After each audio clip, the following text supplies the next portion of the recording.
اے بنی اسرائیل، میری وہ نعمت یاد کرو جو میں نے تم کو عطا کی تھی، اور تم مجھ سے کیا ہوا عہد پورا کرو تاکہ میں بھی تم سے کیا ہوا عہد پورا کروں،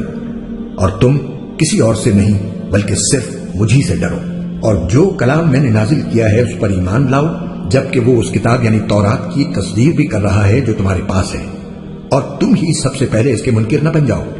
اور میری آیتوں کو معمولی سی قیمت لے کر نہ بیچو، اور کسی اور کے بجائے صرف میرا خوف دل میں رکھو، اور حق کو باطل کے ساتھ گڈمڈ نہ کرو، اور نہ حق بات کو چھپاؤ، جبکہ اصل حقیقت تم اچھی طرح جانتے ہو، اور نماز قائم کرو اور زکوٰۃ ادا کرو، اور رکوع کرنے والوں کے ساتھ رکوع کرو۔ کیا تم دوسرے لوگوں کو تو نیکی کا حکم دیتے ہو اور خود اپنے آپ کو بھول جاتے ہو؟ حالانکہ تم کتاب کی تلاوت بھی کرتے ہو، کیا تمہیں اتنی بھی سمجھ نہیں؟